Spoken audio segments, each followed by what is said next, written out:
A statement of financial position is one of the most important pieces of financial documentation used in business. Businesses use a statement of financial position to evaluate their net worth and their overall financial health at a particular point in time. It's essentially a snapshot of a business's finances, which identifies how much a business owns in the form of assets, how much a business owes in the form of liabilities, and the amount of capital employed into a business. You may also hear the statement of financial position being commonly referred to as a balance sheet. This is because, if calculated correctly, a business's net assets will balance with its capital employed. Or, in other words, a business's total assets will be equal to its total liabilities plus total equity. Let's take a look at how a statement of financial position, aka a balance sheet, is structured and calculated. First up, we start with the assets of a business, which are always split up into two categories. These are non-current assets and current assets. Non-current assets refer to the assets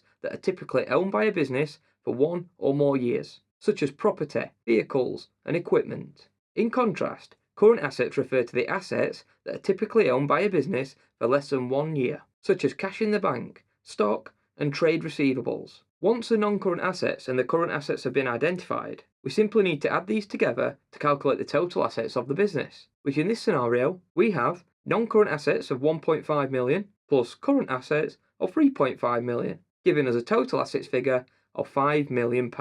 Now we can move on to the liabilities of the business. Again, these are always split up into two categories. These are current liabilities and non-current liabilities. Current liabilities refer to the debts of the business which are typically repaid within the next 12 months, such as an overdraft, trade payables, and accruals, whereas non-current liabilities refer to the long-term debts of the business which are not expected to be repaid within the next 12 months, such as a bank loan or a mortgage. Once the current liabilities and the non-current liabilities have been identified, we simply need to add these together to calculate the total liabilities of the business, which in this scenario, we have current liabilities of £2 million plus non-current liabilities of £1 million, giving us a total liabilities figure of £3 million.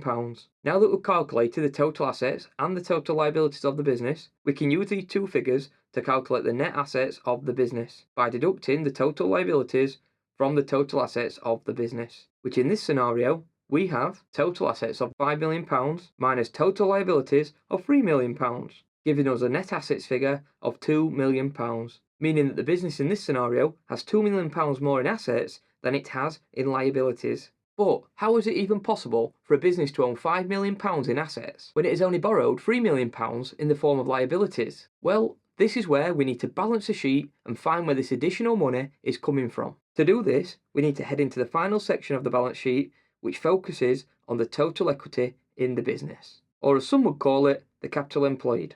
Either way, it shows how any extra funds have been raised by the business to finance its assets on top of any liabilities which have already been accounted for. Both share capital and retained profits are common examples which can be found in this section of a business's balance sheet. And to complete this section, all you need to do is add these two figures together to calculate the total equity, which in this scenario, we have share capital of £1.2 million plus retained profit of £800,000, giving us a total equity figure of £2 million. Importantly, do you notice how this £2 million total equity figure matches a £2 million net assets figure that we calculated earlier? This is what should happen every time. The net assets figure and the total equity figure should balance, which means the value of any assets that the business owns is equal to the value of any debts that the business owes plus any capital it has employed.